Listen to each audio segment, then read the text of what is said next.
सिवान में भारत निर्वाचन आयोग के निर्देश पर निर्वाचक सूची का विशेष संक्षिप्त पुनरीक्षण कार्यक्रम 2024 के तहत मतदाता सूची में नए मतदाताओं के नाम जोड़ने हटाने का कार्य किया जा रहा है।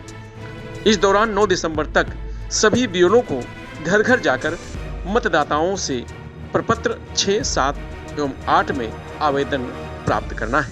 इसको लेकर 28 व 29 अक्टूबर को विशेष कैंप का आयोजन भी किया गया था, लेकिन 64 बीएलओ द्वारा लापरवाही बरतते हुए अब तक एक भी प्रपत्र प्राप्त नहीं किया गया है और न ही बीएलओ ऐप के माध्यम से ऑनलाइन किया गया है। ऐसे में इन बूथ लेवल के अधिकारियों को शो कॉज नोटिस दिया गया है।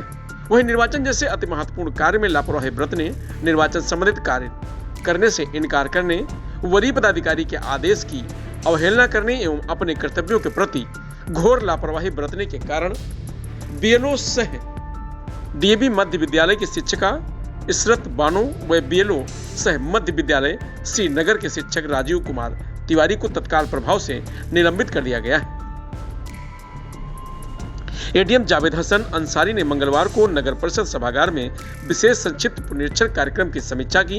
इस दौरान सभी बीएलओ को आवश्यक निर्देश देते हुए प्रतिदिन के लक्ष्य को पूर्ण करने की चेतावनी दी।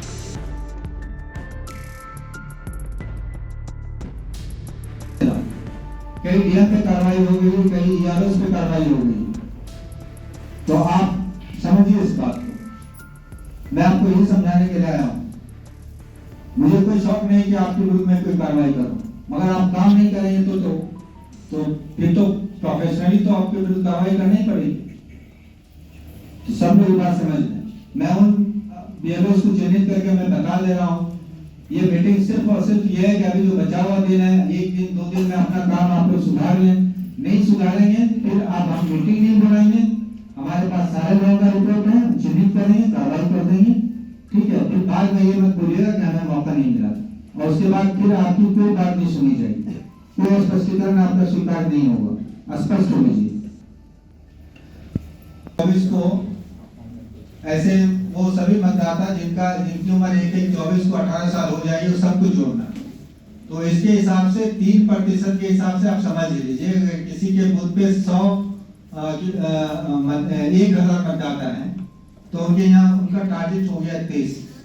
अगर किसी बूथ पे 800 मतदाता है तो उनका टारगेट हो गया 24।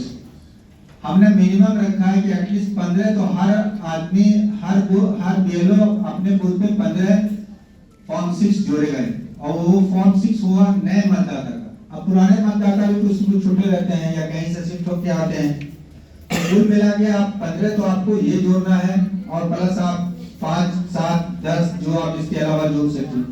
15 से कम अगर किसी को होगा तो उनके विरुद्ध कार्रवाई होगी, इसलिए तो उससे कम तो है ही नहीं। इसका मतलब आप जो ये स्पेशल डिवीजन का पर्पस है, आप उसको डिफीट कर रहे हैं। स्पेशल डिवीजन का जो पर्पस है वो पर्पस है वोटर लिस्ट को शुद्ध करना है।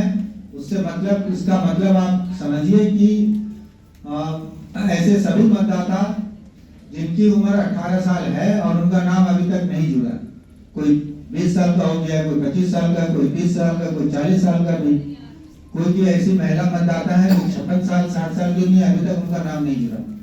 तो अगर आपने मतदाता सूची में सभी उस बूथ के छुटे हुए व्यक्ति का नाम नहीं जोड़ा है तो ये मतदाता सूची हमारा अशुद्ध है, जब तक कि आप 100% नहीं जोड़ दें। उसके बाद अगर जितने भी मतदाता जिसमें उनका वोटर लिस्ट में नाम है, ऐसे मतदाता जिनकी मृत्यु हो गई, जिनका डेथ हो गया है 6 महीना पहले, साल भर पहले, या इस महीने डेथ हुआ है, 2 महीना पहले डेथ हुआ, 2 साल 5 साल 10 साल पहले डेथ हुआ, और अब तक उनका नाम अभी कंटिन्यू चल रहा है, उसको आप अगर नहीं हटाएंगे तो आपका मतदाता सूची इलेक्टोरल रोल आपका कंप्लीट नहीं होगा, शुद्ध नहीं होगा। और फॉर्म 8 हम लोग कब भरते हैं? जब एक ही मतदाता का एक ही बूथ पे दो जगह नाम, 2 बार नाम है, या फिर कोई मतदाता का दूसरे बूथ पे भी नाम है, इस बूथ पे भी नाम, या कोई मतदाता कहीं और से शिफ्ट होकर आया है, तो ऐसे सभी मतदाता का फॉर्म 8 भर के, या किसी के नाम में गलती है या और कोई चीज है, संशोधन है,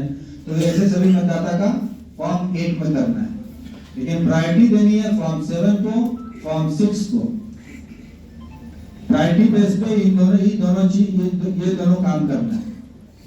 तो अगर किसी बूथ पे कोई बीएलओ 100% इंक्लूजन नहीं कर रहा, एंट्री नहीं कर पाया, या फिर 100% उसमें से ऐसे मतदाता जिनका नाम निकल जाना चाहिए था वो नहीं निकल पाया, तो वो वोटर लिस्ट अशुद्ध होगा और उससे इलेक्शन कराने में बहुत तरह की परेशानी।